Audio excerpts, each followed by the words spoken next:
ठीक है, स्टार्ट करते हैं। हम लोग इंडस्ट्री देख रहे थे और हमारा सारा का सारा इंडस्ट्री ख़त्म हो चुका है। ठीक है, हाँ। अब ये जो सारी इंडस्ट्री हमने पढ़ी, ठीक है, वो इंडस्ट्री के लिए हमें कुछ कुछ रिक्वायरमेंट्स होती हैं जिसका डिस्कशन हम लोग इस लेक्चर में देखने वाले हैं। तो दो टर्मिनोलॉजी है, तुझे समझना पड़ेगा। ठीक है, दो टर्मिनोलॉजी। एक तूने कई बार सुना होगा इंडस्ट्रियल कॉरिडोर, और एक सुना होगा कि ये क्या बोलते हैं, DFC, dedicated freight corridor. Second वाला नहीं सुना है? अच्छा, कोई नहीं, मैं समझाता हूँ।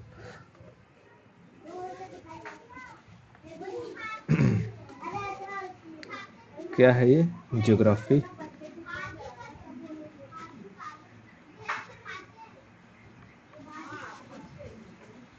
ज्योग्राफी में देख, ज्योग्राफी में इंडस्ट्री के लिए अगर तू चाहती है कि भारत में किसी भी एरिया में इंडस्ट्री बहुत अच्छे से फ्लरिश्ड हो, तो उसके लिए तुझे बनाना होगा इंडस्ट्रियल कॉरिडोर। अब समझ इसका क्या मतलब है। दो टर्मिनोलॉजी को समझना होगा। एक है इंडस्ट्रियल कॉरिडोर, ठीक है, और दूसरा है DFC, dedicated freight corridor. Dedicated freight, EIGST corridor. ठीक है, हाँ। आप समझ कॉरिडोर का क्या मतलब होता है? ठीक है, कॉरिडोर, कॉरिडोर का मतलब होता है गलियारा। हिंदी में हम कहते हैं गलियारा, यानी कि कॉरिडोर को हम यूँ समझ कि ऐसा एरिया, ठीक है, जैसे मान ले एक कोई रास्ता है, ठीक है, ये रास्ते की तरफ तू बता कि कौन सा रास्ता बेनिफिशियल होगा। मैं दो एग्जांपल दे रहा हूँ। एक रास्ता है, इस रास्ते की तरफ पेड़ पालो हैं, ठीक है, और दूर दूर तक तुझे कोई इंसान दिखाई नहीं दे रहा है, ठीक है, हाँ। अब यहीं पर एक दूसरा रास्ता है, जहाँ पर इस रास्ते पर तुझे साइड से देखने को मिल रहा है कि रेलवे ट्रैक है। यहाँ पर काफ़ी अच्छे अच्छे शॉप्स हैं, दुकानें हैं, फिर मॉल्स वगैरह हो जाते हैं, सिनेमा है। तो बता, एक वाले और दो वाले में कौन सा एरिया ज़्यादा तेज़ी से डेवलप्ड हुआ? दूसरा वाला, ठीक है। क्यों ज़्यादा तेज़ी से डेवलप्ड है? एक वाले पर लोग ज़्यादा आना पसंद करेंगे कि दो वाले पर आना पसंद करेंगे? दो वाले पर। क्यों? क्योंकि यहाँ पर वैसी फैसिलिटीज़ हैं, है ना। अगर तुझसे कोई पूछेगा कि अच्छा बता, तू मुंबई जैसे शहर में रहना पसंद करेगी या गांव में, तो तेरा जवाब क्या होगा? मुंबई जैसे शहर में। क्यों? क्योंकि हमें यहाँ पर फैसिलिटीज़ हैं, 24 घंटे की बिजली है, पानी है, ठीक है, फिर जो कि जो खाने के लिए फूड वगैरह का अरेंजमेंट आसानी से हो जाता है, ख़रीद करके हम लोग खा सकते हैं। आज आस पास में जो कि दुकानें हैं, कोचिंग सेंटर्स हैं, हॉस्पिटल्स हैं, कहीं आने जाने के लिए ट्रांसपोर्टेशन अच्छा खासा है कि नहीं,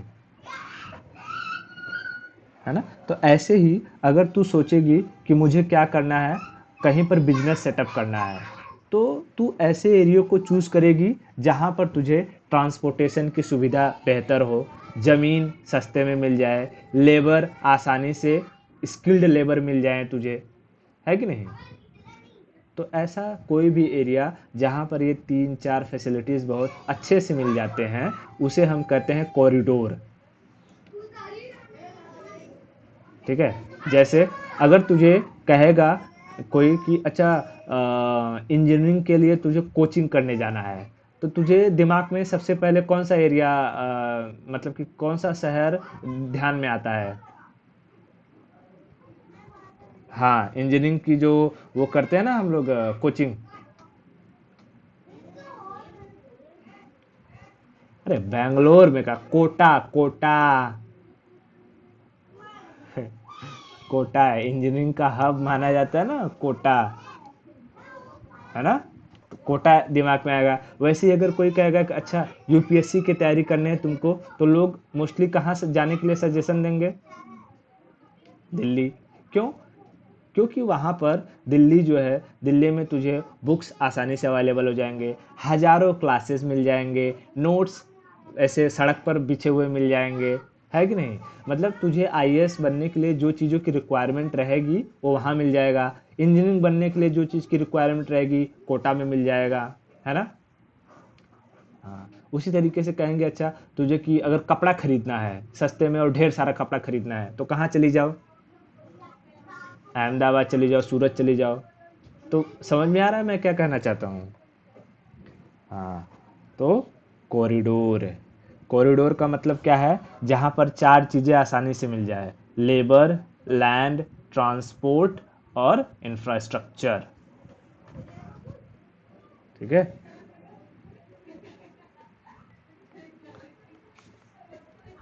कॉरिडोर, कॉरिडोर किसे कहेंगे हम? कि ये चार चीज़ें, लेबर, लैंड, ट्रांसपोर्टेशन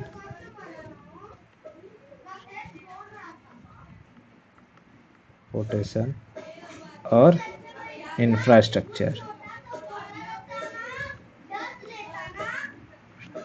स्ट्रक्चर, ये चारों चीज़ें जहाँ इजीली अवेलेबल हो, इजीली अवेलेबल हो, उसे हम कहेंगे कॉरिडोर। अब वो कॉरिडोर किस चीज़ का है उसके हिसाब से हम उसे उस पर्टिकुलर इंडस्ट्री का नाम दे सकते हैं। जैसे अगर कोटा कहेगा तो educational industry, Ahmedabad cloth industry, textile industry, है ना? उसी तरीके से बेंगलुरु चेन्नई तेरा आईटी इंडस्ट्री, दिल्ली नोएडा मेरठ वो भी आईटी इंडस्ट्री, है कि नहीं? तो ऐसे भारत में जो इंडस्ट्रियल कॉरिडोर हैं उनकी कमी नहीं है। और भारत में कुल देखेगी तो मेजर मेजर तुझे 8 इंडस्ट्रियल कॉरिडोर मिलेंगे, जहाँ पर ऑल ओवर इंडिया से लोग मोस्टली वहीं पर काम करने के लिए जाते हैं। जैसे हमारे फैमिली, हम कहाँ से बिलोंग करते हैं? यूपी से, लेकिन वो लोग कहाँ पर आकर के काम कर रहे हैं? मुंबई में, है कि नहीं? तो मुंबई पुणे वाला बेल्ट जो है ये भी एक इंडस्ट्रियल कॉरिडोर है। यहाँ पर इंडस्ट्री यानी उद्योग आसानी से मिल जाता है ना?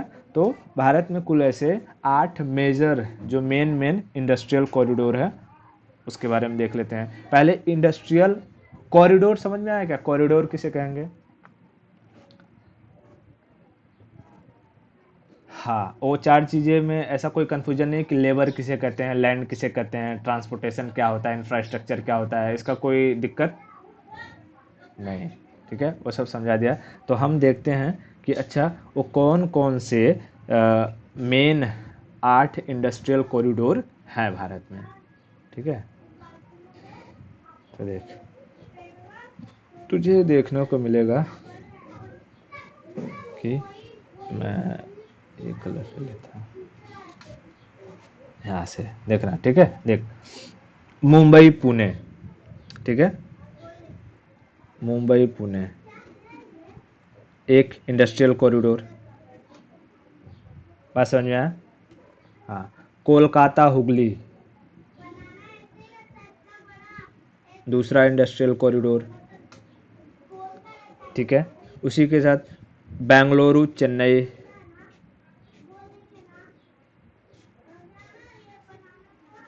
तीसरा इंडस्ट्रियल कॉरिडोर। ठीक है, गुजरात अहमदाबाद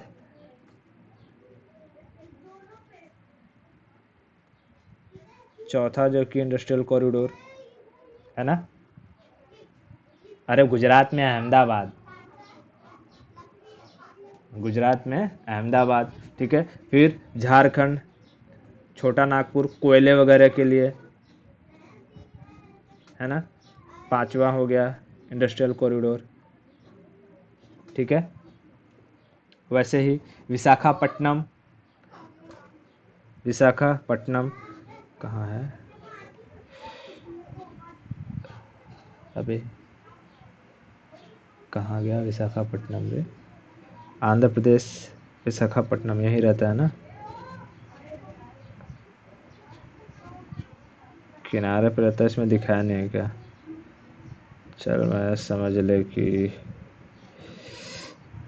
ओ कहाँ चला गया है इसको डॉट देखना पड़ेगा। विशाखापट्टनम इधर ही कहीं किनारे पे ही तो रहता है। एग्जैक्ट लोकेशन देख लेता हूँ। विशाखापट्टनम इधर, ठीक है ये, अरे मतलब आंध्र प्रदेश में ऊपर वाला सेक्शन जो है ये, ठीक है, जहाँ ये यानम लिखा है ना यहाँ पे, ठीक है, ये विशाखापट्टनम, ठीक है। तो कौन सा नंबर हो जाएगा? छठवां, ठीक है, छठवां नंबर है विशाखापट्टनम हो जाएगा। उसके बाद ये दिल्ली वाला एरिया, दिल्ली गुड़गांव और मेरठ वाला एरिया सातवां हो जाएगा, ठीक है। और फिर तेरा ये जो केरल का है, केरल तिरुवनंतपुरम, केरल में तुझे काजू की इंडस्ट्री देखने को बहुत अच्छे से मिलेगी, मसालों की हो गई, है ना? आ हाँ हाँ हाँ हाँ हाँ, ठीक है। तो ये सारा का सारा जो एरिया क्या है, इंडस्ट्रियल कॉरिडोर है, ठीक है। अब इसी तरीके से देखेंगे तो ये जो जयपुर है, मतलब कि राजस्थान में कोटा शहर हो गया, ये भी इंडस्ट्रियल कॉरिडोर है कि नहीं, एजुकेशन के लिए। तो अगर कहेगा कि मेन आठ आठ इंडस्ट्रियल कॉरिडोर भारत में कौन कौन से हैं, तो तू ये याद रखना कि नंबर एक महाराष्ट्र मुंबई पुणे, ठीक है, इसी में यूपी बिहार के मैक्सिमम लोग यही कॉरिडोर में आते हैं काम करने के लिए, है ना? ये मैं लिख दूँ ना, 8 इंडस्ट्रियल कॉरिडोर। पहला मुंबई पुणे,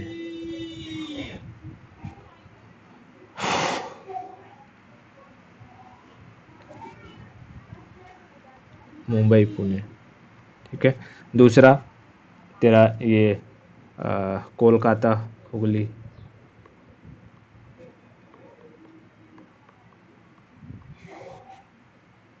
ठीक है। तीसरा देखेंगे तो बेंगलुरु चेन्नई,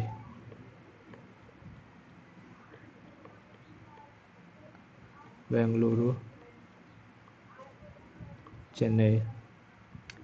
चौथा देखेंगे तो कहाँ गया ये, अहमदाबाद,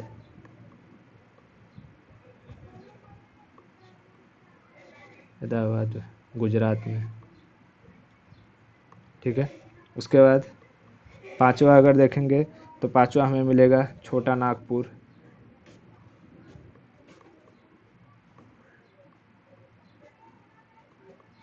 छोटा नागपुर। छठवां देखेंगे तो विशाखापट्टनम,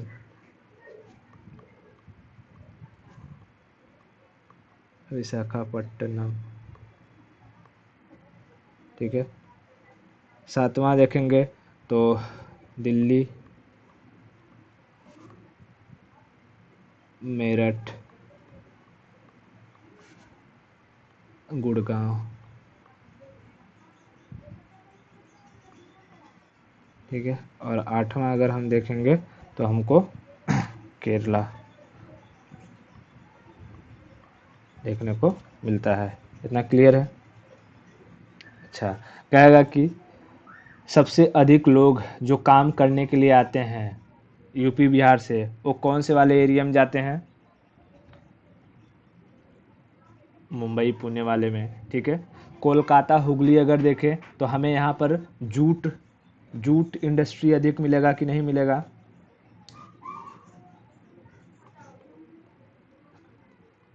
जूट के लिए ये फेमस है। फिर बेंगलुरु चेन्नई की अगर बात करते हैं तो आईटी इंडस्ट्री के लिए फेमस है। आईटी इंडस्ट्री, जितने भी बड़े बड़े कंपनियां हैं, टाटा, विप्रो, टीसीएस, मतलब टाटा तो TCS तो टाटा गया, तो वो सब के सब कहाँ हैं, यहाँ पर बैठे हुए हैं। गवर्नमेंट की जितनी भी जो कि एप्लीकेशन है अच्छी अच्छी, वो यहीं से बनाई जाती हैं। तेरे जो आधार कार्ड का डेटा है वो यहीं की IT इंडस्ट्रियाँ उसको संभालती हैं। बात समझ में आया क्या? हाँ, वैसे ही अहमदाबाद गुजरात की बात करें तो टेक्सटाइल के लिए, छोटा नागपुर माइनिंग के लिए, ठीक है। विशाखापट्टनम वगैरह हम देखेगी तो पोर्ट की सुविधा अच्छी है, सबसे गहरा पोर्ट यहीं का है। उसके बाद राजमुंदरी आंध्र प्रदेश में, उसी के आसपास तुझे तंबाकू टोबैको का वो अनुसंधान केंद्र वगैरह है कि नहीं? हाँ, तो पोर्ट के लिए, ठीक है, विशाखापट्टनम में। उसके बाद अगर हम दिल्ली मेरठ गुड़गांव की बात करें तो ये भी IT इंडस्ट्री के लिए फेमस है। केरला वगैरह में कैसू के लिए, स्पाइसेस के लिए,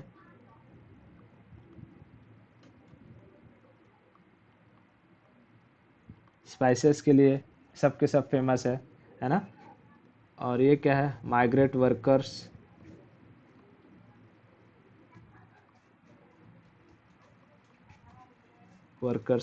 अब देख, माइग्रेट वर्कर्स का मतलब सिर्फ ये मत समझना कि सिर्फ मुंबई और पुणे में ही जाते हैं। अलग अलग हर जगह पे लोग, माइग्रेट वर्कर किसे कहते हैं, जो रहता हो, जिसका जन्म उत्तर प्रदेश में हुआ लेकिन वो काम करने महाराष्ट्र में चला गया हो, तो क्या कहलाएगा वो, माइग्रेट वर्कर्स। तो ऐसे ही भारत के अलग अलग राज्यों से लोग अलग अलग इन इसी 8 इंडस्ट्रियल कॉरिडोर में जाते हैं काम करने के लिए। या तो कोलकाता वगैरह वाले में जाएंगे, बेंगलुरु में जाएंगे, अहमदाबाद छोटा नागपुर में माइनिंग के लिए चले जाएंगे। जो बिहार उड़ीसा और छत्तीसगढ़ के एरिया के रहेंगे, मध्य प्रदेश से सटे हुए, या तो उत्तर प्रदेश का जो ये पूर्वांचल वाला एरिया है वहाँ से चले जाएंगे सब, है कि नहीं। तो ये मेन क्या है, भारत में 8 इंडस्ट्रियल कॉरिडोर हैं। ये 8 इंडस्ट्रियल कॉरिडोर क्या होता है, समझ में आया क्या? हाँ, कॉरिडोर का क्या मतलब है, ऐसा एरिया जहाँ पर ये इंफ्रास्ट्रक्चर, लैंड, ट्रांसपोर्टेशन और लेबर आसानी से अवेलेबल हो जाए, उसे हम कॉरिडोर कहते हैं, है ना। इतना चीज़ क्लियर है? ओके। अब देख, गवर्नमेंट की फ्यूचर प्लानिंग क्या है कि इन ना कॉरिडोर्स को ना जोड़ दिया जाए, ठीक है। ये जो दूर दूर है ना कॉरिडोर, जैसे कि दिल्ली यहाँ है, गुजरात यहाँ, मुंबई यहाँ है, तो दिल्ली से गुजरात और मुंबई को एक रोड के जरिए जोड़ दिया जाए, ठीक है। तो इसके लिए क्या बनाना पड़ेगा, उन्हें एक्सप्रेसवे बनाना पड़ेगा, है ना। हाँ, तो फ्यूचर प्लानिंग में मतलब कि बन रहा है क्या क्या, तुझे उसके बारे में थोड़ा सा बता देता हूँ कि कौन कौन सी चीज़ें बन रही हैं।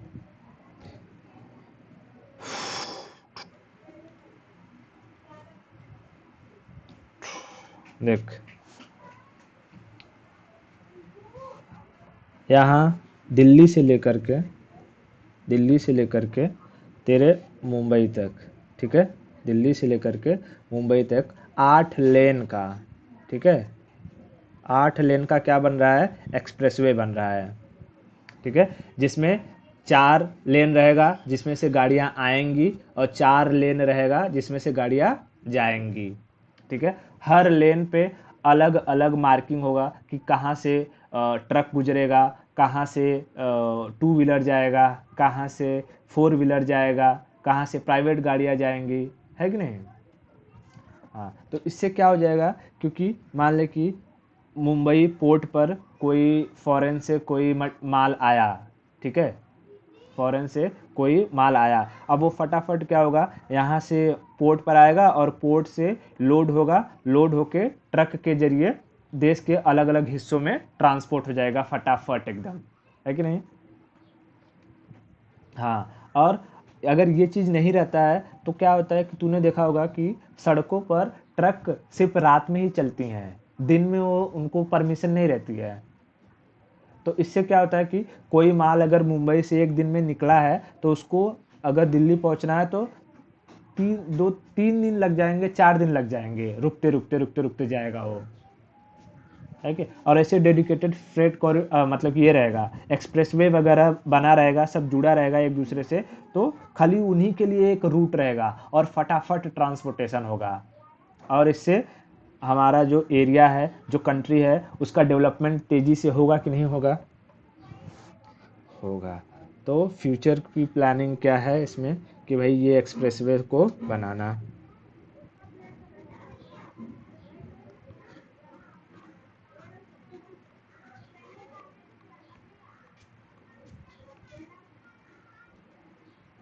Future planning Delhi Mumbai,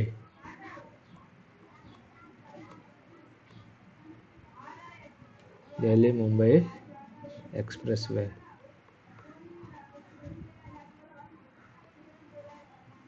expressway 8 lane का, ठीक है, 8 लेन का बनेगा, 4 लेन पे आने वाली, 4 लेन पर जाने वाली। इतना समझ में आया? ओके।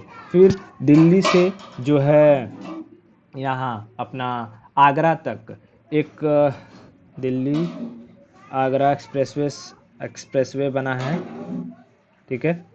दूसरे से बनाता हूँ,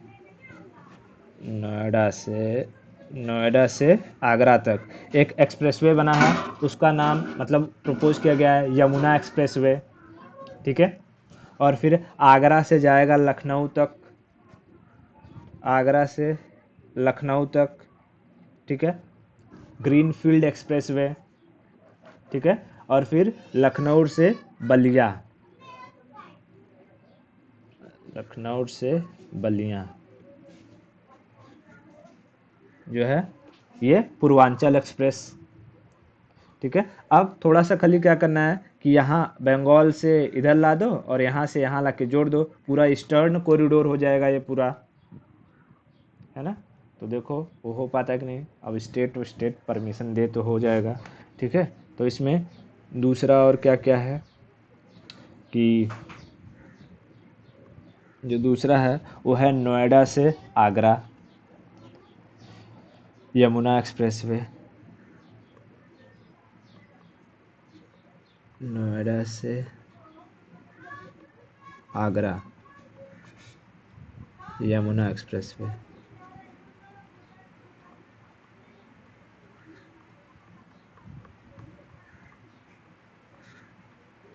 एक्सप्रेसवे। तीसरा है आगरा से लखनऊ,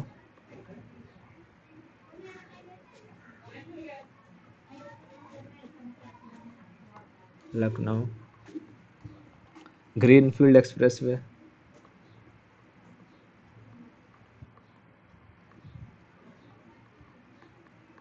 एक्सप्रेसवे। और फिर लखनऊ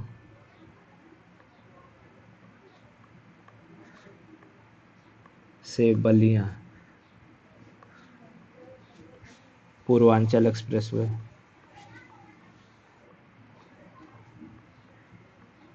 पूर्वांचल एक्सप्रेसवे, ठीक है। ये सब प्रपोज किया गया है और जब ये पूरा बन जाएगा तो इसको अपना ये जो ट्रांसपोर्टेशन वाली थोड़ी सी तकलीफ है वो थोड़ी कम हो जाएगी, ठीक है।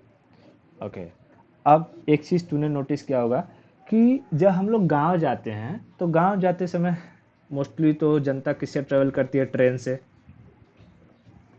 तो जब ट्रेन से जाते रहते हैं तो हम लोग देखते हैं कभी कभी कि इधर पटरी पर ना मालगाड़ी जो रहती है वो खड़ी रहती है ना।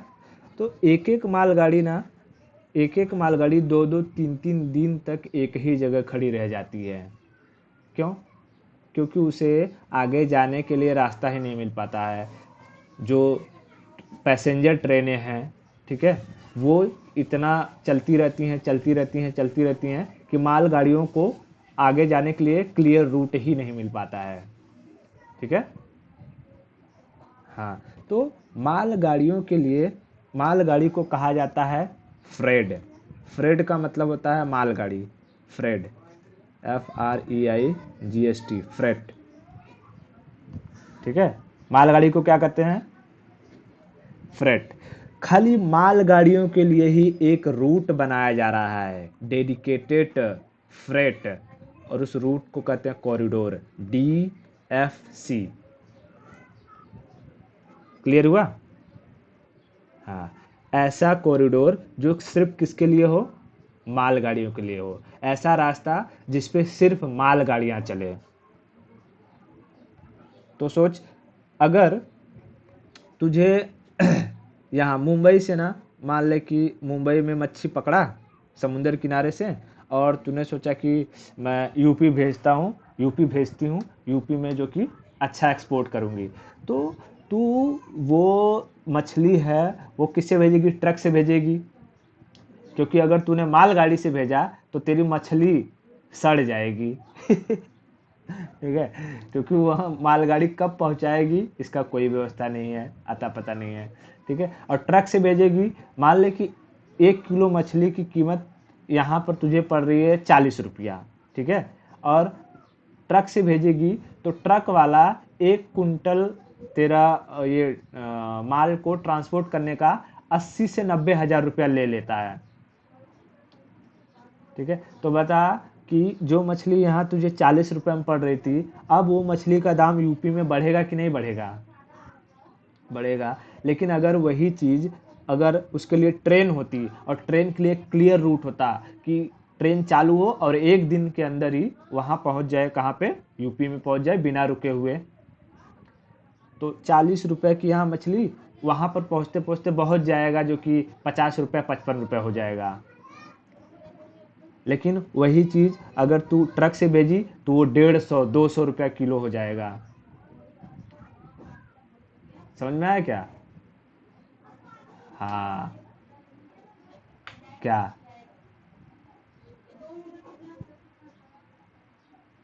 हाँ, ट्रक से भेजने का तो वही वो है ना कि उसमें तेल ज़्यादा जलेगा, और एक बार में कम सामान जाएगा, और पैसा ज़्यादा लेगा वो। ठीक है, अब जैसे तू अपना प्राइवेट गाड़ी करके गांव जा, ठीक है, और ट्रेन में टिकट निकाल के गांव जा, कौन सा सस्ता पड़ेगा? ट्रेन से टिकट, अरे 500 600 रुपये में टिकट मिल जाएगा, आराम चल जाएगी। गाड़ी से जा, 5 हज़ार 6 हज़ार ले लेगा। समझ में आया क्या? तो वही सिस्टम होता है यहाँ पर। इसीलिए सरकार क्या चाहती है कि जितने भी पोर्ट हैं उन पोर्ट को डेडिकेटेड फ्रेट कॉरिडोर के जरिए जोड़ दिया जाए, ताकि जो ट्रांसपोर्टेशन है माल का वो आसानी से हो सके। बात समझ में? तो अब हम DFC के बारे में देखें थोड़ा सा, कंसेप्ट तो समझ में आ गया ना? DFC क्या होता है? DFC डेडिकेटेड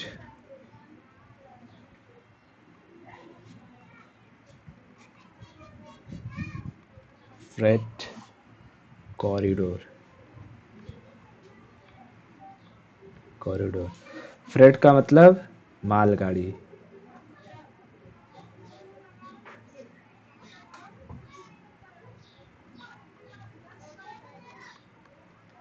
माल गाड़ी। ठीक है, तो यानी ऐसा रूट जो सिर्फ किसके लिए हो, मालगाड़ियों के लिए। ठीक है, रूट।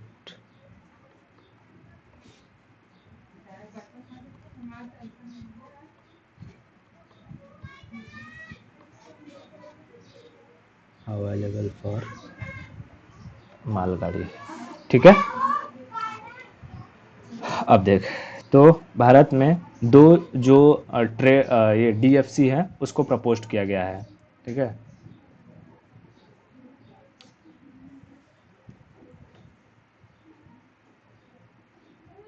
एक है पंजाब से लेकर के मुंबई तक, पंजाब से लेकर के मुंबई तक। ठीक है, ये पोर्ट से होते हुए यहाँ आगे गुजरात वाले पोर्ट में भी हो जाएगा और मुंबई वाले पोर्ट पर भी हो जाएगा, और यहाँ दोनों जगह से माल सीधा आएगा। अब ये क्या रहता है कि सीधा का सीधा ये ट्रेन की जो पटरियाँ हैं वो सीधा पोर्ट में के अंदर घुस जाती हैं, और ट्रेन आकर के सीधा उस पटरी पर लगी रहती है। माल आता है सीधा क्रेन के क्रेन उतर जाता है किस पे, मालगाड़ी पर, मालगाड़ी पर, और मालगाड़ी लेकर के उसे रवाना हो जाएगी सीधा। ठीक है, तो इसे कहा गया कि ये क्या है, ये हमारा वेस्टर्न पार्ट में है कि नहीं है।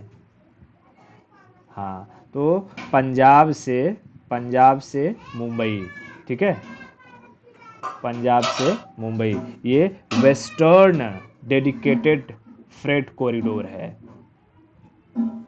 बात समझ में आया क्या? पंजाब से Mumbai western dedicated freight corridor. और ऐसे ही हमारा जो ट्रेड होता है वो बंगाल से भी होता है। हाँ, तो बंगाल से पंजाब आ जाओ भाई, ठीक है, कोलकाता से जो है पंजाब, तो ये ईस्ट में है, तो इसे कहते हैं eastern dedicated freight corridor. Clear हुआ? इसे क्या कहेंगे, मैं उधर लिख देता हूँ, नंबर एक डाल दूंगा, 1 नंबर 2 नंबर, ठीक है, तो यहाँ 1 नंबर आ जाएगा वेस्टर्न, डीएफसी लिख दो अब चलेगा ना, वेस्टर्न डीएफसी कहाँ से कहाँ तक जाएगा,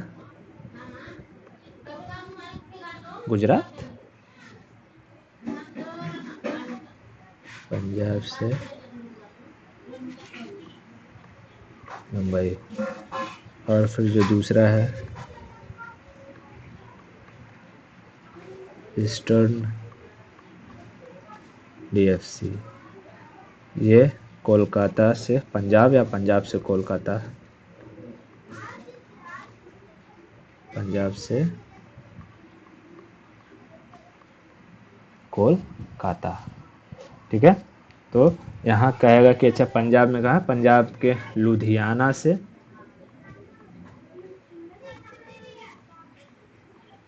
और कोलकाता के दानकुनी में,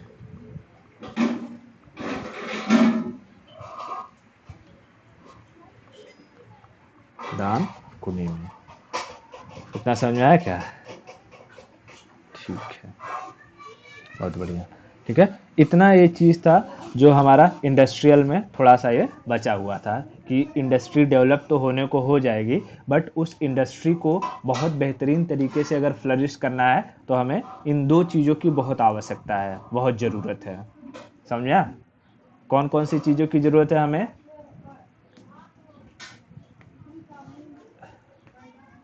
इंडस्ट्रियल कॉरिडोर। तो पहले समझना था कि हमारे यहाँ इंडस्ट्रियल कॉरिडोर तो है, लेकिन वो भी इतनी बेहतरीन तरीके से डेवलप नहीं है। इवन मुंबई में भी अभी जो अपना ये बन रहा है क्या, मेट्रो, मेट्रो एक बार फुल्ली चालू हो जाएगा तो बहुत हद तक जो क्राउड कंट्रोल हो जाएगा, ठीक है, क्राउड डिवाइड हो जाएगी इधर से उधर, तो जो लोकल ट्रेन्स है, लोकल ट्रेन्स में अब लोग उतना जो है क्राउडेड होकर के नहीं जाएंगे, ठीक है। तो इससे लोगों के जीवन पर भी क्या होगा, एक इसका असर देखने को मिलेगा, है कि नहीं। वैसे ही अगर यूपी, बिहार, हर जगह सारे राज्यों में अगर ट्रांसपोर्टेशन की व्यवस्था बहुत बेहतरीन हो जाए ना, तो वो राज्य को डेवलप होने में ज़्यादा टाइम नहीं लगेगा, ठीक है। क्योंकि कहा जाता, देख अमेरिका और जो कनाडा, ये सब जो वेस्टर्न कंट्रीज़ हैं, वो इसलिए डेवलप नहीं है कि वहाँ पर इकोनॉमी बहुत ज़्यादा है, वो इसलिए डेवलप्ड है कि वहाँ की रोडें, सड़कें, ट्रांसपोर्टेशन सिस्टम बहुत बेहतरीन है, ठीक है। तो कहा जाता है कि अगर किसी राज्य में 1 किलोमीटर मतलब कि 100 किलोमीटर जाने में अगर तुम्हें 1 घंटा लग रहा है ना, तो समझ लो वो राज्य एकदम अच्छे से ठीक ठाक डेवलप्ड है। लेकिन अगर 1 घंटा से ऊपर जा रहा है 100 किलोमीटर जाने में, तब समझ लो कि वो राज्य डेवलप नहीं है, वो एरिया डेवलप नहीं है। ठीक है। हाँ, बात समझ में आया क्या? इतना चीज़ क्लियर हो गया? ओके।